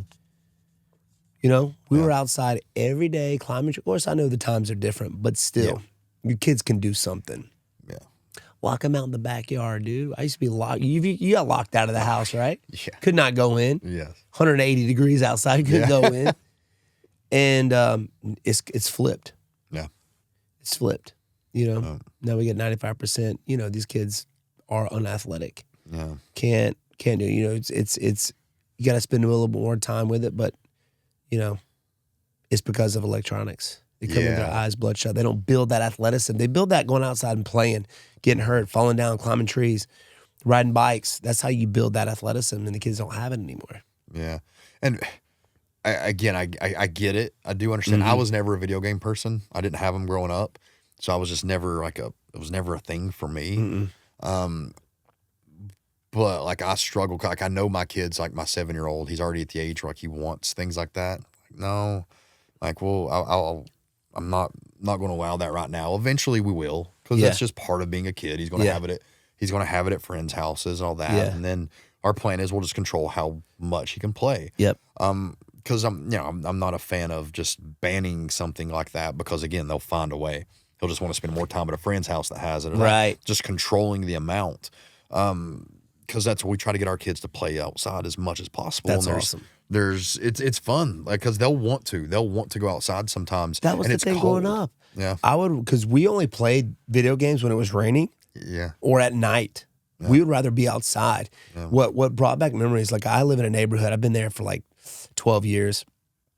And I just figured there was just old people living in the neighborhood because I saw zero kids outside, never. I was like, man, maybe the kids have grown up and they moved out. Maybe just old people in this neighborhood. But when the hurricane hit and the internet was shut down for like a week and a half, sometimes even like a month, 4 weeks, I've never seen so many kids in my neighborhood outside playing. Then I was like, bro, this brings back so much memories, man. Like, where is all this happening? Where have y'all been? Yeah. Since I've been living here, dude. And I even catch myself sometimes, like my kids, like, we want to go outside and jump on the trampoline. I'm like, dude, it's 30 degrees. I'm like, oh, well, put on a coat. And just go. You know, like, we did. Thinking about that. Or like, if they start to get too cold, they'll come inside and say they're too cold. Like, what am I doing sitting here trying to prevent them from that? And, you know, I've noticed that. And so over the last few years, I'm like, go ahead, man. I don't care. Like, do what you want. Like, let's go outside, play till you get too cold and have to come inside. Yeah.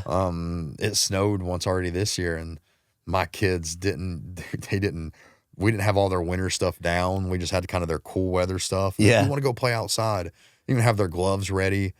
Like, all right, it's going to be really cold. Like, we don't care. and they just went out and just played, I mean, they look frozen. I know there's someone probably going to be watching this thinking that's just abusive. But they're not going to freeze to death. No, they're not. Because at any point they can open the door and come into the house. It's funny you say that. And they just didn't choose it. Once a year, if it's snowing outside or probably the coldest day, we all go to my parents' house and we have golf cart, right? We have a golf cart. And once a year on the cold days, when it's really cold outside, we're like, all right, we got to do our trip. So all the guys, we take our shirts off. We get on the golf cart. We have to drive to the end of, not the driveway, but the end of the road and drive back. It's so funny because my nephew Jax, you know, he's probably like 8, 9 now. But I remember at like 5, 6 years old, he had his shirt off. And as soon as we started driving, it's like, no, I don't want to do it. Papa's like, oh, we're going, buddy. You're going to go down and you're going to go back. I don't care if you cry. We're going. We have to make it. You know, down and back with our shirts off in this cold weather. And it's just something that we do every year. It's a fun thing that the guys do. I don't care how old you are. Yeah. If you're in the family and you're a guy, you're taking your shirt off, you're driving down in the road in freezing weather, dude. It's so fun. Well, I remember as kids, we used to play freeze out. Yeah. Like on the bus. The school bus driver didn't care. Oh, yeah. Yeah, and if you didn't want to play, sorry, because the rest of the bus is playing. Everybody puts their windows down. Yeah. First one to put their windows up is a wimp. You know, and that was just a normal thing. That yeah, man, it's changed. Like I see ways that I try to like change what my kids are trying to do, and then I'm like, no, just let them be a little feral. Do it. Let them go, and sometimes it's convenience for us. Like sometimes we don't want to. I don't want to go outside because it's cold. I don't want to go outside, so you're not going to go. You know, it's like, you know what? I'm going out there with you. Yes, it's easier to put a TV on than to. My kids want to wrestle all the time, and sometimes I don't feel like wrestling. We have while classes are going on, you got these, you know, little siblings going crazy, right? Just control your kid. Just make them sit down, make them watch the class, make them be quiet. Yeah. Sometimes I have to stop class and say, you know, little Johnny, you know, you're being too loud. Go over there and sit down. You know, and they don't even take karate from him. There's just this little kid's little brother. Yep. Parents like, oh, it's all right. Make him sit down. You know, whatever. Yeah, I mean, sometimes kids just got to get used to doing what they don't want to do just because. Yeah. I said so. That's why. If you're not, I'm going to kick you in the back. I catch myself saying it now as a parent. I'm like, because I said so. I'm like, oh, I can't believe I just said that. I hate it when my parents used to say Sometimes I say that in class. I'm like, yeah, you know, if you don't act right at home, you know, you end up getting backhanded. Y'all ever been backhanded? And some kids are like, no. I was like, all right, well, stay after class. I'll give you one. All right. And they're like, there's, you know, parents start laughing or whatever, but it's funny, man. It's fun. Tell me this, because one thing, again, working with so many athletes, I've noticed a lot of UFC athletes, especially as they get to the level where you're at, and you know they're getting paid well, and they could make a living just on that. They do nothing else. That their day is just they wake up. If they have an early morning session, they might wake up, go train, come home, they chill all day, and they might go train at night, and they chill. What is, like, we'll even say like during fight camp or whatever, what is like a day in the life? Oh man, for you? Well, the school year is actually easy for me. Over the summer, it's a little bit more difficult. Like my days are get up at 7 a.m. and I don't leave the school till about 10:30 at night, 11 o'clock. Huh. So it's get up, be at the karate school at 7. Parents drop their kids off for karate camp at around 7:30. I'm watching kids, playing with kids up until about 11 o'clock, where I either do strength and conditioning with my strength and conditioning coach, or we have amateur and pro training sessions doing mitts, wrestling, depending on what day it is. Yeah. Sometimes I do 2 a days. Some days during the week, maybe one day during the week, I do a 3 a day. But not every training session is intense, but I'm doing something. So because I've been doing this my whole life, I'm able to do it. My body's accustomed to it. During the school year, I don't have to be at the school till 11. So I'm a night owl. I like to go to bed around 2 a.m. That's what I do. That's just my thing. I wake up at like, if I got to be at the gym and be ready to train at 11, I literally wake up at like 10:30. Because I live like 2 seconds away from the school. I wake up at 10:30. I chug me a glass of water. I go in. I have my hour, just an hour training session. No more than an hour, because a fight at the most is going to be what? 15 or 25 minutes. Yeah. You ain't fighting for an hour. No. I know some people who train for like 2 hours straight. It's like ridiculous, man. Hour, make it intense, make it work. You're not giving 2 hours of full effort, full Right. efficient effort. Yeah. So I may do 11 to 12 training session. Sometimes that might be intense. And then I'll do an 8 to 9 p.m. training session, right? So if I'm doing a morning hard training session, my evening one's more like skills, drills, things like that, building muscle memory, going through scenarios, things like that. But yeah, man, summertime, 7 to about 10:30. During the weekdays, it's 11 to about 10:30. All day, every day, picking up kids, navigating that, taking kids to, over the summer, we do different activities. We'll go swimming. We'll go, to the water park. We'll go, to the trampoline park. It's you my like life, it. man. I mean, love you it. like it. That's the thing. I love it. I hear you talk. I'm not saying you obviously love fighting or you wouldn't still do it, but I almost hear you talk more positively and excited about the karate school than I've ever heard you talk about fighting. Really? Yeah, like it's not, not that you're not excited. I like to You fight. just passionately, it's just cool. You are very passionate about the karate school. Like you're passionate about helping kids. Like you love that. I can tell that that's something that means a lot to you. And it's cool because one day you'll retire. Everyone does. Yeah. But you'll still have that if you want. 100%. You can still coach these kids and you can still do that. And you found a way to share that passion, to maintain that passion at the same time you're pursuing the passion of being a UFC fighter. Yes, sir. No. I like the fight. I like the fighting because it's a way for myself to continue to evolve and get better, right? Like my goal, my mindset has changed over the years when it comes to the fight game. Like I've always wanted to be champ. I want to be champ. Fought for the title twice, didn't happen, but I want to be champ. That's always the main goal. But what's more important to me than that is how good can I get, right? Like, yes, I'm 41, but I can still improve. I can still get better, which is why I still like fighting, because it's a way of me, like, to see how much I can improve. And with that, I think will come success. Yes, you got your ups and your downs, and I'm going, I lost my last fight. I was winning until I wasn't. Yeah. Oh, yeah. And, I feel like even 41, I can still go out there and fight the best guys in the world. And that's something that I want to do. I want to be and go out there and compete against the best. I mean, who can say this? Like an anime, Like, I've fought the best fighters in the entire world. Like, come on, that's freaking cool. And you have. Yeah, when guys at one point nobody wanted to fight Shavkat, and I got the guys, let's do it. I want to fight this guy. I'll fight this guy. Let's go, just to go out there and prove myself and see how good I can handle his takedowns or whatever, his cage control, and that's my goal. That's what keeps me hungry, I guess. How good can I get? Yeah. How good can I get? How much more can I improve?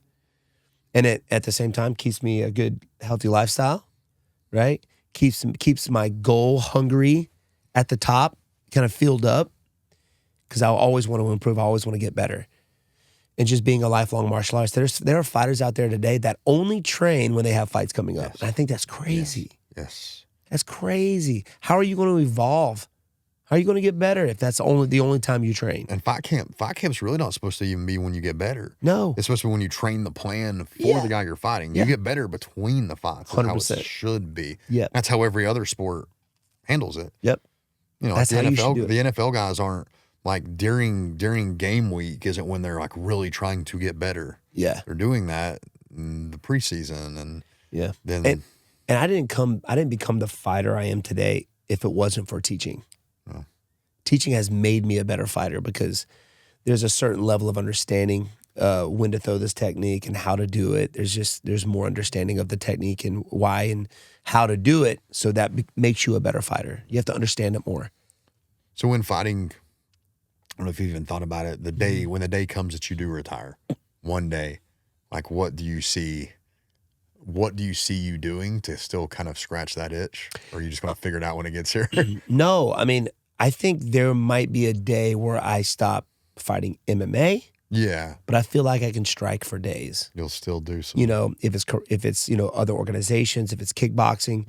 But at the same time, like, I could stop fighting right now and still be cool with how I'm trying. Like, even when I don't have a fight coming up, I'm constantly training with my other fighters, our other fighters, helping them get better. That's me teaching them, is by sparring with them. I can get that itch by coming in on Saturdays and sparring with these guys, these up and coming guys, and helping them improve. Yeah. You know? So I still want to go through somewhat of a weight cut after I retire to keep, I guess, my body tone and at its best peak shape. Even though my sparring session may not be as intense as an actual fight, but it keeps my skills growing and it keeps my body lean. I see a lot of fighters, a lot of athletes that retire and they just stop caring about their health. It's hard. They only care about it when they were competing, you know? So I'm going to continue to do so. I still want to go through like a training camp. I can put myself through that when my guys are going through training camps. It may not be as intense, but I can do it. I still want to get out there and spar with my guys to a certain point, and only guys that I know that can take care of me. Yeah. You know what I mean? That's Even important. you know what I'm talking about. Oh, yeah. I only spar, MMA spar with certain people. Because I know that I can get a good training session. They can push me, but also take care of me at the same time. Yeah, because it's the other thing I know back home training, sometimes you'll get some young, hungry, maybe like a college wrestler, blue belt, or maybe even a white belt come in. ACL Like, tear. I don't want to go with that guy. Nope. Like, well, you're a black belt, you should, like, so. And I also don't feel like getting injured. Or I also don't feel like having to go to a dark place that I have to injure this guy if he takes it there. Yeah, I don't want to do train, that. man. Yeah, that's it. That's what's fun to me. Yeah. Go out there breaking a sweat, you know, hanging out with your boys, your dudes. Go out there, break a sweat, beat each other a little bit, and love each other after, and just hang out afterwards. You know, so. Yeah, man, I got certain guys that I train with that I know will take care of me. The only time that I've ever been injured was with guys that are beginners. Yeah, I've had many knee surgeries because of that. Yeah, you know, sloppy takedown, reaping, like wrapping their leg around you, like, or get like a side clinch and just sit straight down. Yes, on your knee, fold it over, done. Yeah, done. I've seen that in many a training session. The grab and just rip, just turn someone without anyone. No. Oh my gosh, dude. No. When I think about that, like, it makes my knee hurt. Yeah. Like, I know what that feels like. Yes. You got to be careful, man. You got to be smart with who you train with and how you train. Like, we gear up. I know a lot of schools, and you probably grew up with the gym that did that, but we pad up. Headgear, you cannot come in and spar or gym. I don't care where you come from. We have UFC fighters that come and train. Yeah. They know what they have to have. Yeah. Or Mr. T will not let you spar.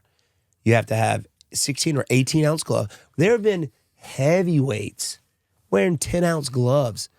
I went to ATT. This was my second. This was like 2012. And it was Hector Lombard was out there knocking dudes out with MMA gloves on, with the actual UFC gloves on, sparring, full on. See ya. I packed my stuff. I was like, see you later, man. That's how we used to train. Like, we just fought, and it seems tough and cool while you're doing it. You're like, how many careers ended too soon because they just fought so stupid? They trained so stupid. A lot of these guys lose their chin in the gym, not even in fights. Absolutely. And I know how many concussions I had in fights. I have no idea how many concussions I got in training. Yeah. But there's times I remember driving. Like, I don't remember driving home. I remember getting home. Wow. I'm like, I don't remember actually driving home. My gosh, Tyler. Dead serious. Like, there's times that, like, I know that happened. And, you know, some of my old training partners, we've had those same discussions where it's like you get dropped during training and get back up and just keep doing it. Keep going. And that's stupid. You're training. That shouldn't be happening. Yep. I mean, we pad up. Like, it's mandatory. We got to have gloves. Yes, it can be uncomfortable. We have to have big gloves, 16. I'll only use 18-ounce gloves. Yeah. Because the only thing that you wear that protects you is your mouthpiece and your cup. That's it. Sure. Everything else you wear is to protect your partner, right? You have to have quality shin pads, quality gloves. We wear elbow pads, knee pads. And yeah, it can be a little rough sometimes when you're doing like MMA sparring because the knee pads and stuff get in. But you got to simulate the knees. You got to simulate the elbows without injuring your partner. I've seen so many people get cut not wearing a headgear, even just drilling, just getting cut 2 weeks before a fight. Now you can't fight, or a week before a fight. Took food from your family. Yeah. Because you're not being smart. My dad's been training fighters since the 70s. Like, he knows what's up. Yeah. He's been there. He's done that. And which is why I'm still doing what I'm doing.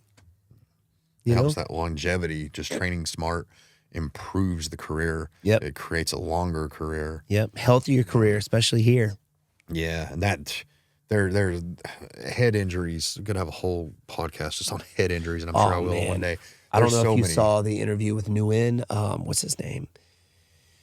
He's a fighter, and it was before where he was doing a interview. This was like when it started his career, having great conversations with the person, very articulate. To now, it was so bad.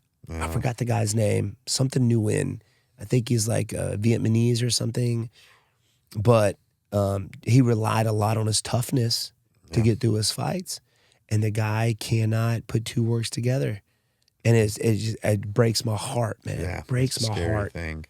You just wish someone would have like taken control of his camp. Yes. And Yes. dialed that back and try to control that. And I know for a fact that had not just to do with his fights, but his actual training. Yeah. You know, and it breaks my dang heart to be able to see guys like that. Like that's what I don't want. I want to be able to have good conversation with my grandkids. Yeah. You know? So it's sad, and it's not about seeing how tough you are. It's just about being smart. Like you have to be smart about your training, about your sparring. There are times where I know that I can go out there. I got guys out there I know we can go hard without going hard, if you know what I mean. Yeah, absolutely. We will always keep it light to the head, but I can bang your body. I can bang. You can condition your legs. You can condition your arms. You can condition this, but you cannot condition this. I know accidents happen, which always happen. You know, it happens, but you know, you gotta be aware of it. Yeah. And when the brain hits when the brain hits the inside of your skull, it's not a toughness thing. Nope. It's not that you're mentally weak or just mentally tougher. Like that's physiological. I can't help that. Yeah. The brain hits the inside of your skull, you're going out. You going out. It's You just seen the those way it guys is. like in gym? I don't know where the gym is, but they had their hands behind the back and their coach is like just hitting him in the face. Have you seen that? I Yes. just want to go and fight you, bro. I want to fight the coach. So He probably has no idea what he's doing. No, causing so many injuries man. that'll last for so long they don't even realize it. Yeah. Yeah, I hate seeing those. And I wish there was like a regular, like a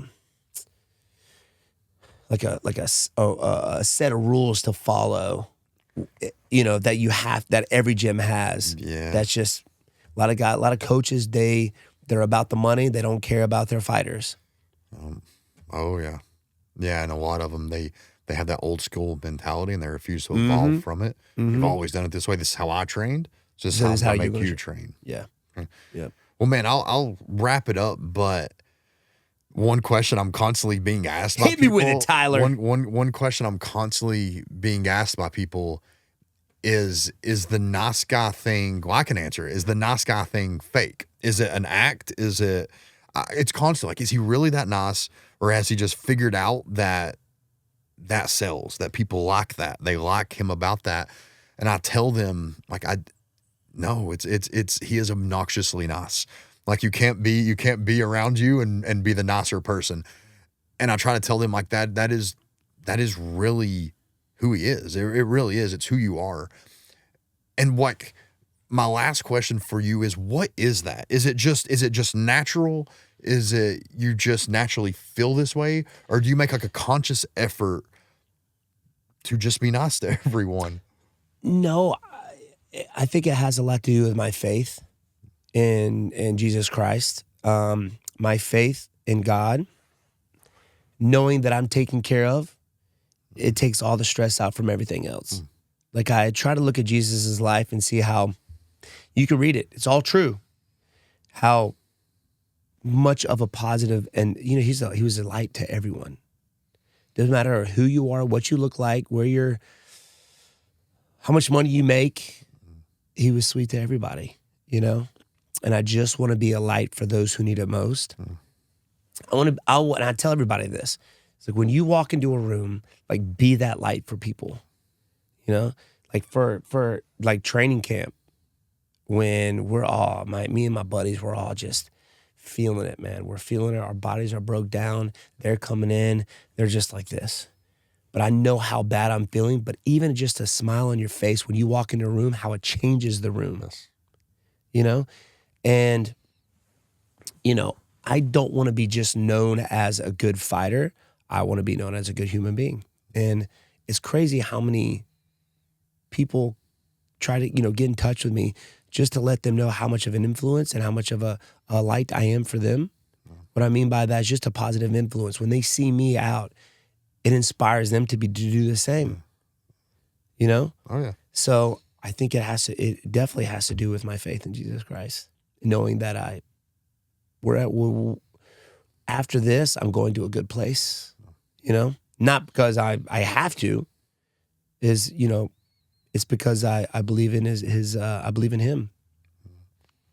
And that allows you don't have that anger because you're so comfortable with the outcome. And 100%. you've put your life in someone else's hands, so you don't have to stress it.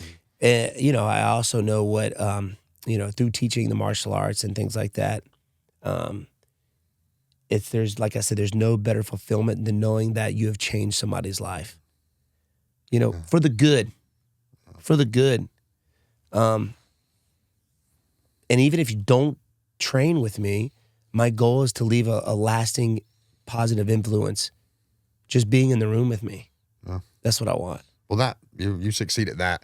And it's, as a parent, you look at like who you want your kids to be fans of. It's an important thing as a parent, and like fighters and athletes. And that is like, again, I told you I don't work with many fighters anymore. And because I have to safeguard that. If dad's working with someone, my kids are going to pull for them. My kids are going to watch them. And if I'm working for someone who's just this horrible human being, like, my kids are eventually going to figure that out, and they're going to see that, but that's who they wanted to see succeed. So as a dad, if I disconnect myself from my working and personal relationship with you, because I consider you like a brother, if I separate myself from that and just look at it like a dad, you're one of those athletes that I'm like happy that my kids want to succeed. Like, I want my kids to be your fans, because again, it's like, yeah, you can look at your success, and I want my kids to like that success and want that, but then emulate who you are outside of your sports career. And that's, I'm proud to push my kids to support you, and I'm proud that my kids are fans of you. So that means a lot. I really do appreciate that, dude. Let's go. Yeah. Well, man, Let's go, man. This has been fun. Like I said, dude, this is awesome. We have a working relationship, but we've become friends, and you're like a brother to me. So to be able to talk to you and share some stories and stuff that other people might not know has been a good time. Dude, I had a blast, man. I love it. Dude, if you want me back, dude, we'll do it again. Easy. This was awesome. We could have talked for 3 hours. I know. Just about any. We haven't gotten to the Harry Potter stuff yet. I was going to say, we didn't even talk Harry Potter. You wait. We should just do one just about Harry Potter trivia. We're going to wait till the show comes out. We're going to wait till the HBO show comes out. We'll talk about it. We'll just review it. Well, awesome, man. Well, I appreciate it. Yes, sir. Thank you, brother. I want to thank you guys for watching, and also a word of thanks to our sponsors who have made this episode possible. All I ask is that you guys please hit the like and subscribe button, as it helps the podcast grow, and so we can continue to bring on some great guests for you guys. I'll see you in the next one.